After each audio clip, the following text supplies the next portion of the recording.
तो हम पढ़ रहे थे प्रेजेंट इंडेफिनिट टेंस और उसके अंदर आज हम शुरू करने वाले हैं इंट्रोगेटिव सेंटेंसेस यानी कि प्रश्नवाचक वाक्य। आइए देखते हैं इसका क्या स्ट्रक्चर बनता है। स्ट्रक्चर यानी कि ढांचा या संरचना। इस तरह के सेंटेंसेस फॉर्मुलेट करने के लिए सबसे पहले हम यूज़ करते हैं WH क्वेश्चन वर्ड। इसको मैं लिखता हूँ ब्रैकेट में। उसके बाद हमें चाहिए होती है हेल्पिंग वर्ब, और हेल्पिंग वर्ब क्या लगती है, डू या does plus subject plus not plus V first plus object और फिर क्वेश्चन मार्क। यहाँ पर क्वेश्चन मार्क का प्रयोग किया जाएगा क्योंकि ये इंट्रोगेटिव सेंटेंस है, प्रश्नवाचक वाक्य। यहाँ पर फुल स्टॉप नहीं आएगा। जब भी कोई नेगेटिव वाला सेंटेंस होगा इंट्रोगेटिव के अंदर, यानी कि इंट्रोगेटिव कम नेगेटिव होगा, यानी ऐसा इंट्रोगेटिव सेंटेंस या प्रश्नवाचक वाक्य जिसके अंदर नोट भी शामिल है यानी नहीं भी आया हुआ है, तो ऐसे सेंटेंस में हमेशा सब्जेक्ट के बाद नोट लगाया जाता है। ये लग भी सकता है और नहीं भी लग सकता, इस वजह से इसको ब्रैकेट में लिखा गया है।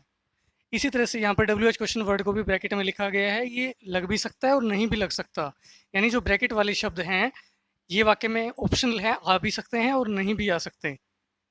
जैसी सिचुएशन होगी उसके अकॉर्डिंगली इनका प्रयोग कर दिया जाएगा या तो नहीं किया जाएगा। डू या डज यहाँ पर हेल्पिंग वर्ब है। डू या डज का प्रयोग कैसे करना है ये आप पिछले वाले वीडियोस में जो हमने नेगेटिव सेंटेंसेस के वीडियो किए थे उसके अंदर आप सीख चुके हैं कि डू का प्रयोग कब किया जाता है और डज का प्रयोग कब किया जाता है। डज का प्रयोग तब किया जाता है जब हमारा जो सब्जेक्ट है वो सिंगुलर होता है, और डू का प्रयोग तब किया जाता है जब हमारा जो सब्जेक्ट है वो प्लूरल होता है। आई और यू स्पेशल केसेस होते हैं, इनके साथ में डू का प्रयोग किया जाता है, ये आपको पहले से पता है। अगर इंट्रोगेटिव कम नेगेटिव है तो साथ में नोट भी लगा दिया जाएगा, लेकिन यहाँ पर जो नोट है वो सब्जेक्ट के बाद में आएगा, तुरंत बाद आएगा। यानी डू नॉट या डज नॉट होता था नेगेटिव सेंटेंसेस के अंदर, अब इसको दो भागों में तोड़ दिया जाएगा। बीच में सब्जेक्ट आ जाएगा, बीच में सब्जेक्ट आ जाएगा, do plus subject plus note हो जाएगा। यानी डू इस तरफ गया और नोट उस तरफ गया, बीच में पुल आ गया, एक शब्द एक तरफ और दूसरा शब्द दूसरी तरफ, यानी दो भागों में टूट गया। अब ये इकट्ठे नहीं रहे, डू नॉट या डज नॉट इकट्ठे नहीं रहे, अलग अलग हो गए। इसको जो है कुछ एक एग्जांपल्स की मदद से समझते हैं। अच्छा, ये WH क्वेश्चन वर्ड क्या होते हैं ये भी देख लीजिए। WH फैमिली के जो क्वेश्चन वर्ड्स होते हैं उसके अंदर कौन कौन से आते हैं, जो W या H से शुरू होते हैं ऐसे क्वेश्चन वर्ड्स, जैसे कि what, when, where, why, who, whose, whom, और एक H वाला होता है हाउ। व्हाट यानी कि क्या, व्हेन यानी कब, वेयर यानी कहाँ, वाई यानी क्यों, हु यानी कौन, हुज यानी किसका, हुम किसे या किसको, हाउ यानी कैसे। ये वाले क्वेश्चन वर्ड्स जब भी वाक्यों के बीच में आएंगे, यानी क्या कब कहाँ, हिंदी के सेंटेंसेस के अंदर क्या कब क्यों कहाँ कौन किसका किसे या किसको या कैसे, इस तरह के शब्द यदि हिंदी के सेंटेंस के अंदर बीच में आए हों तब आप WH क्वेश्चन वर्ड का प्रयोग कर देंगे, अदरवाइज इनका प्रयोग जो है नहीं किया जाएगा। जो साधारण किस्म के प्रश्नवाचक वाक्य होते हैं वो ज़्यादातर क्या से शुरू होते हैं। एक तो क्या जो शब्द है वाक्य के बिल्कुल शुरू में आ सकता है, और एक क्या जो है वाक्य के बीच में आ सकता है। अगर बीच में आया हो तब वट आएगा, और यदि वाक्य के शुरू में आया हो तब वो WH नहीं है, बल्कि वो सीधा हेल्पिंग वर्ब से स्टार्ट होगा, डू या डज से स्टार्ट होगा। एग्जाम्पल की मदद से समझते हैं जिससे कि आपको क्लियर हो सके। जैसे कि मान लीजिए ये सेंटेंस है, क्या तुम गीत गाते हो, क्या तुम गीत गाते हो। यहाँ पर ते हो है यानी कि प्रेजेंट इंडेफिनिट है। अब ये वाला जो सेंटेंस है क्या से शुरू हो रहा है, यानी कि ये प्रश्नवाचक वाक्य है, और ये जो क्या शब्द है ये बीच में नहीं आया हुआ बल्कि शुरू में आया हुआ है। यानी कि ये पर्सनवाचक तो है, लेकिन ये WH वाला नहीं है। ये जो क्या था, ये वट वाला क्या नहीं है, बल्कि ये डू या डज वाला क्या है। यानी कि ये हेल्पिंग वर्ब से शुरू होगा, ये यहाँ से शुरू नहीं होगा, यहाँ से शुरू होगा। देखते हैं इसको बना करके क्या बनेगा। क्या तुम गीत गाते हो, ये जो क्या है WH नहीं है, बल्कि डू या डज वाला क्या है, तो हम यहाँ से शुरू करते हैं। यू है, और यू क्या है, स्पेशल केसेस में से है, आई और यू में से है, तो इसके साथ में डू लगाएं कि डज लगाएं। इसके साथ में डू लगेगा। डू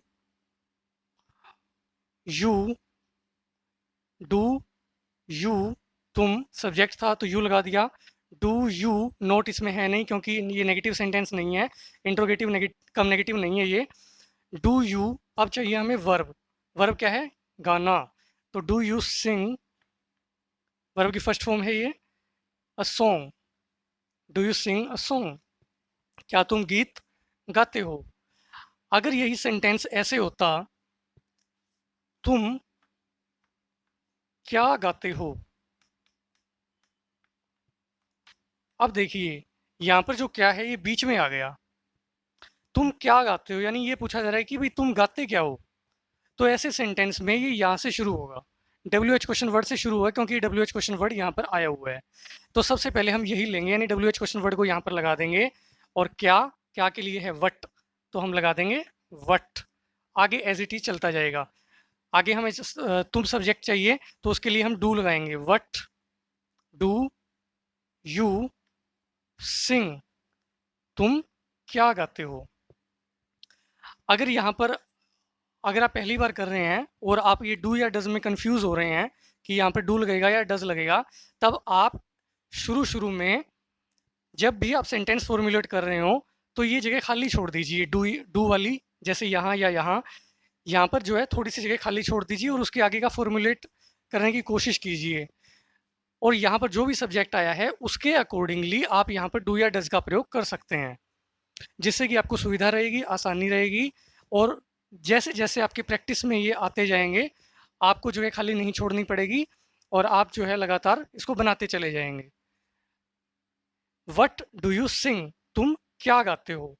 यही सेंटेंस अगर ऐसे होता कि तुम कब गाते हो, क्या की जगह अगर कब होता तो हम कर देंगे यहाँ पर when डू यू सिंग, तुम कब गाते हो। अगर ये ऐसे होता तुम कहाँ गाते हो, तब कर देंगे वेयर डू यू सिंग। तुम क्यों गाते हो होता तो, अगर यहाँ पर होता तुम क्यों गाते हो, तब हो जाएगा वाई डू यू सिंग। अगर ये ऐसे होता कौन गाता है, तो क्या हो जाएगा हु। जो ये कौन वाले सेंटेंसेस होते हैं ये थोड़े से अलग तरीके से बनते हैं। इसका बन जाएगा हु सिंग्स, हु सिंग्स। इसके अकॉर्डिंगली तो क्या बनना चाहिए था, हु और यहाँ पर डू या डज में से आना चाहिए था। हु के बाद डू या डज में से आना चाहिए था हु डज सिंग, इस तरह से होना चाहिए था। लेकिन हु वाले जो सेंटेंसेस होते हैं थोड़े अलग तरीके से बनते हैं। हु वाले सेंटेंसेस के अंदर आप जो है डू या डज का प्रयोग नहीं करते यदि वो इंट्रोगेटिव वाला सेंटेंस सिंपल किस्म का है, यानी उसमें नोट नहीं आया हुआ, तब ऐसे केस में आप डू या डज का प्रयोग नहीं करते। लेकिन यदि वो नेगेटिव वाला भी है, यानी इंट्रोगेटिव कम नेगेटिव भी है हु वाला सेंटेंस, तब ऐसे केस में डज नॉट का प्रयोग किया जाएगा। यानी यही सेंटेंस अगर ऐसे होता कि कौन नहीं गाता है, कौन नहीं गाता है, तब फिर क्या कर देंगे who does not Singh.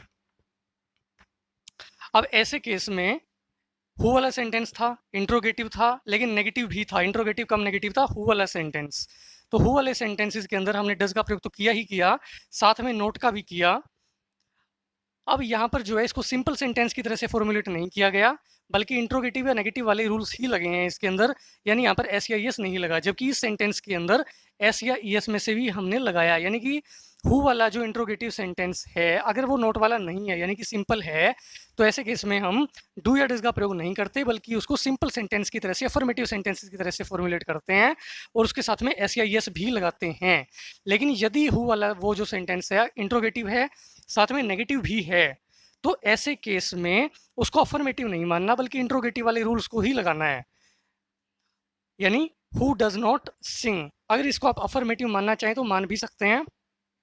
Who की जगह पर ऐसा क्यों किया जाता है, देखिए हु की जगह पर आप कोई नाम रख करके देख सकते हैं, क्योंकि करने वाला यहाँ पर गायब है, कौन है हमें नहीं पता।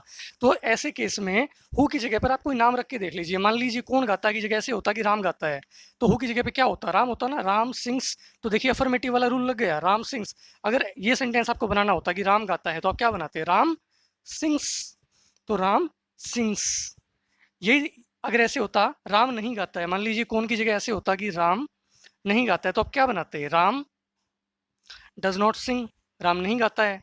तो इस वजह से, क्योंकि कौन जो है कोई ना कोई करने वाला है और उसकी जगह पे कोई नाम आ सकता है, तो ऐसे केसेस को, यानी हु वाले सेंटेंसेस को, बेशक से वो इंट्रोगेटिव है, फिर भी हम उनको सिंपल सेंटेंसेस की तरह से बनाते हैं।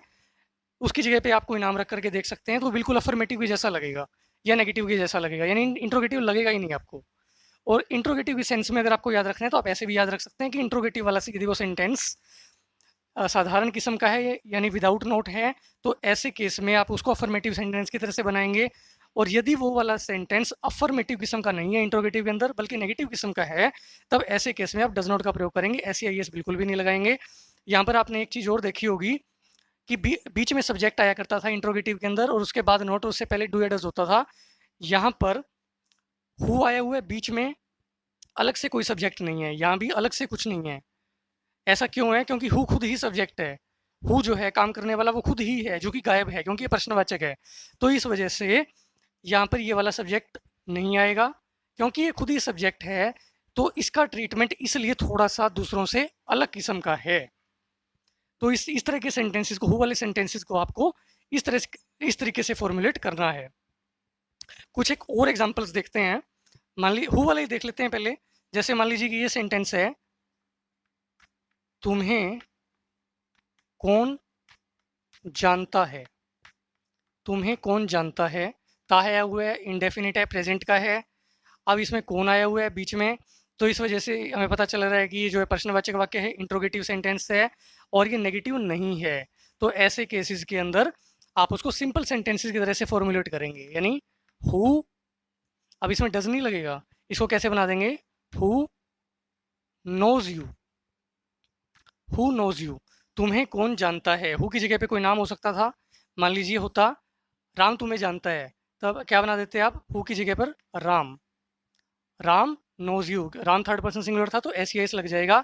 इसी वजह से हु के साथ में भी एस ई एस लग गया, हु नोज यू, तुम्हें कौन जानता है। यही सेंटेंस अगर ऐसे होता, तुम्हें कौन नहीं जानता है। अब ये इंट्रोगेटिव है, नेगेटिव है, प्रेजेंट इंडेफिनिट का, तब हम डज नॉट का प्रयोग करेंगे। सिंपल सेंटेंस की तरह से भी आप इसको बना सकते हैं, यानी कि इसका बन जाएगा who does not know you, तुम्हें कौन नहीं जानता है। हु की जगह पर आप जो है कोई नाम रख करके देख सकते हैं, मान लीजिए कि राम है, Ram does not know you, simple बन गया, Ram does not know you. अब यहाँ पर एस या एस नहीं लगेगा, क्योंकि यहाँ पर डू या डज में से हमने यूज़ कर दिया, इसमें तो डू या डज का प्रयोग ही नहीं किया, उसकी जगह पर एस या एस लगा दिया। लेकिन यहाँ पर जो है एस या एस हम नहीं लगाएंगे, क्योंकि यहाँ पर डू या डज का प्रयोग हम कर रहे हैं। तो हु वाले सेंटेंसेस को इस तरह से फॉर्मुलेट किया जाएगा। इसी तरह से कुछ एक और एग्जांपल्स देख लेते हैं।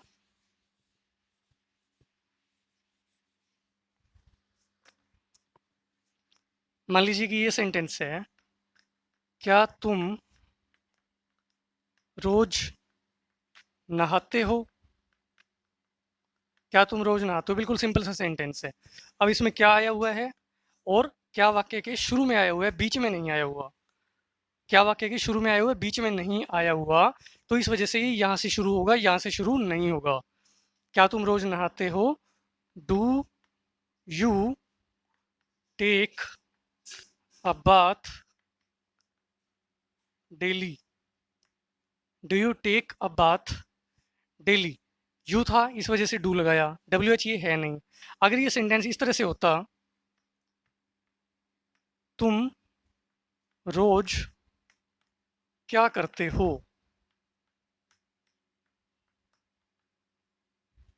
अब ये क्या जो है बीच में आया हुआ है, तो अब क्या करेंगे इस तरह के सेंटेंस को बनाने के लिए, डब्ल्यू एच क्वेश्चन वर्ड यहाँ से शुरू होगा ये, यानी ये वाला वट है ये, तब हम कर देंगे तुम रोज क्या करते हो, वट वट डू यू, करना यानी वर्ब, डू रोज यानी एवरी डे, क्वेश्चन मार्क, तुम हर रोज क्या करते हो, what do you do every day. अगर ये वाला सेंटेंस इस तरीके से होता, क्या तुम रोज नहीं नहाते हो,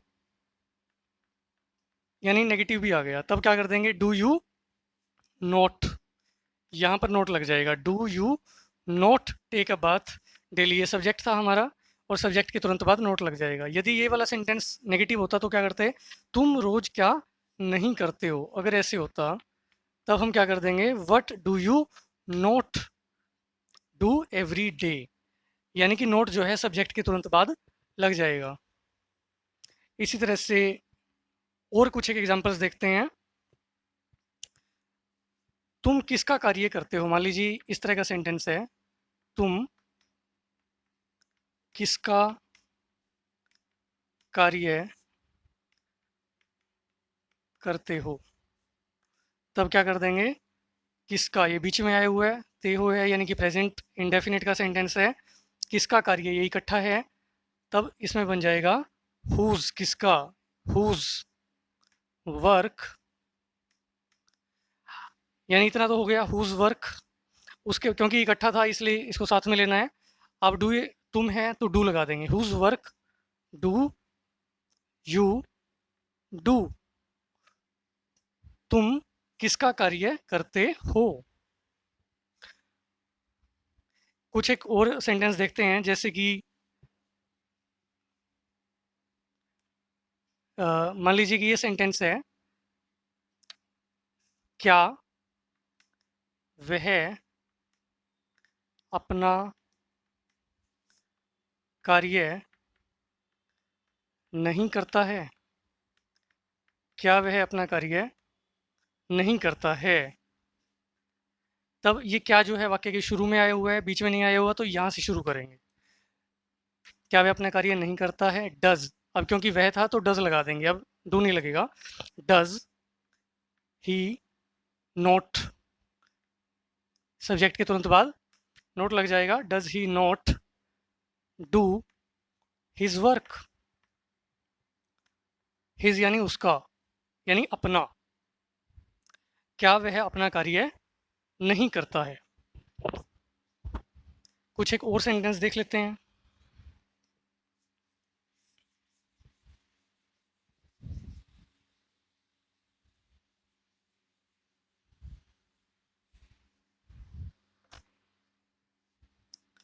जैसे कि ये है, तुम किससे जानते हो, तुम किसे जानते हो, अब ये किसे या किसको कह लीजिए एक ही बात है, तुम किसे या किसको जानते हो, तो ये वाक्य के बीच में आया हुआ है, यानी ये इंट्रोगेटिव तो है ही, साथ में डब्ल्यू एच वाला भी है, तो इसी को पहले लगा देंगे, यानी कि यहाँ से शुरू करेंगे, तो इसकी जगह पर किसे या किसको क्या होता है, हुम, हुम डू यू नो, हुम डू यू नो, तुम किसे जानते हो, यानी कि डब्ल्यू एच की जगह पे हुम लगाया, उसके बाद यू की वजह से यहाँ पर डू लगाया, यू हमारा सब्जेक्ट था और नो वी फर्स्ट है, ऑब्जेक्ट इसमें है नहीं, नोट इसमें है नहीं। अगर यही सेंटेंस नेगेटिव में होता, तुम किसे नहीं जानते हो, अगर ऐसे होता तुम किसे नहीं जानते हो, तो क्या कर देंगे, हुम डू यू नोट नो, यानी नोट जब भी आएगा इंट्रोगेटिव सेंटेंस के अंदर, इंट्रोगेटिव कम नेगेटिव सेंटेंस के अंदर, तो हमेशा सब्जेक्ट के तुरंत बाद, फौरन बाद आएगा, चाहे कोई भी आप टेंस पढ़ रहे हो, हर टेंस के अंदर ऐसा ही होगा, सब्जेक्ट के तुरंत बाद नोट आएगा इंट्रोगेटिव सेंटेंसेस के अंदर, यानी वो दो भागों में टूट जाएगा, डू नोट, डज नोट, इस तरीके से। अलग अगर इसको जो है अलग अलग बोला जाता है, डू नॉट, डज नॉट, तो अलग अलग आएगा। लेकिन जो इंग्लिश स्पीकिंग है यानी बोलते समय जब एक पूरी लय के अंदर फ्लो में बोला जाता है, तब इसको इकट्ठा भी बोल दिया जाता है और सब्जेक्ट से पहले भी बोल दिया जाता है, जैसे कि डोंट या डजंट। यानी कि इसको ऐसे ही बोला जा सकता था, whom डोंट यू नो, यानी कि यहाँ पर इकट्ठा बोला जा सकता है। कुछ एक और सेंटेंसेस देख लेते हैं, जैसे तुम यह कार्य कैसे करते हो, तुम यह कार्य कैसे करते हो। तो कैसे आया हुआ है, यानी WH क्वेश्चन वर्ड है तो हाउ लग जाएगा।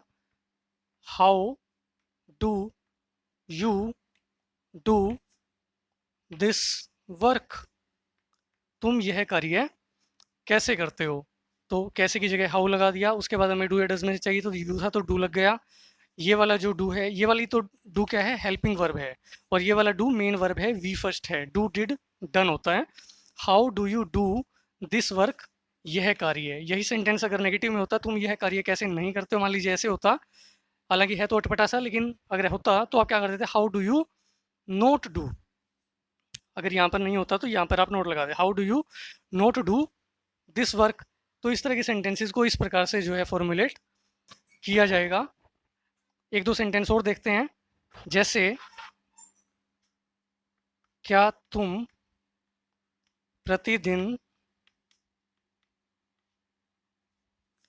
विद्यालय नहीं जाते हो, ये सेंटेंस है। क्या तुम प्रतिदिन विद्यालय नहीं जाते हो, तो क्या जो है वाक्य के शुरू में आया हुआ है, तब क्या कर देंगे, do you not go to school daily. यहाँ से शुरू किया, डू या डज में से WH इसमें है नहीं क्योंकि बीच में नहीं है बल्कि शुरू में है, तो डू यू सब्जेक्ट की जगह पर यू लगा दिया। उसके बाद नॉट, क्योंकि नेगेटिव वाला सेंटेंस था तो हमने नॉट भी इसमें लगा दिया। Do you not go, we first, go के साथ में टू प्रेपोजिशन लगती है, गो वेंट गोन होता है, गो के साथ में टू प्रेपोजिशन लगती है। Do you not go to school daily, क्या तुम प्रतिदिन विद्यालय नहीं जाते हो। यही सेंटेंस अगर इकट्ठा बोला जाएगा डू और नोट को, यानी डू नोट अलग अलग नहीं बोल करके डोंट की फॉर्म में बोला जाएगा, तब उसको अलग अलग यहाँ भी नहीं किया जाएगा, तब आप इकट्ठा ही बोल देंगे, don't you go to school daily. यानी इंट्रोगेटिव कम नेगेटिव जो सेंटेंसेस हैं, रूल्स के अकॉर्डिंग तो सब्जेक्ट के बाद में ही नोट लगता है अकॉर्डिंग टू ग्रामर, लेकिन बोलते समय फ्लो में जब हम बोल रहे हैं और डू नॉट ऐसे बोलने की बजाय डोंट बोल रहे हैं, तब हम इकट्ठा बोल देते हैं, don't you do this, don't you sing. ऐसे ही बोल सकते हैं कि do you not sing, do you not sing, क्या तुम नहीं गाते हो, डू यू नॉट सिंग। और सीधा भी बोल सकते हैं, don't you Singh, don't you सिंग, क्या तुम नहीं गाते हो, डू यू नॉट सिंग, क्या तुम नहीं गाते हो। यानी कि इकट्ठा उसको किया हुआ है तब डोंट इकट्ठा ही रहेगा, उसको नहीं तोड़ा जाएगा। लेकिन as per traditional rules do अलग होगा, सब्जेक्ट के बाद में नोट आएगा। ये आपका सेंटेंस को फॉर्मुलेट करने का फॉर्मूला है, स्ट्रक्चर है, तरीका है। तो आई थिंक आपको ये क्लियर हो गया होगा कि ये इसका स्ट्रक्चर है। WH क्वेश्चन वर्ड सबसे पहले लगेगा, उसके बाद हेल्पिंग वर्ब होती है, ये आपकी डू या डज सहायक क्रिया जिसको हम कहते हैं, ये आपकी मेन वर्ब होती है, ये आपका सब्जेक्ट है, इसकी ये सहायक क्रिया है। और नॉट वर्ब की फर्स्ट फॉर्म ऑब्जेक्ट और क्वेश्चन मार्क इस तरह से लगेगा।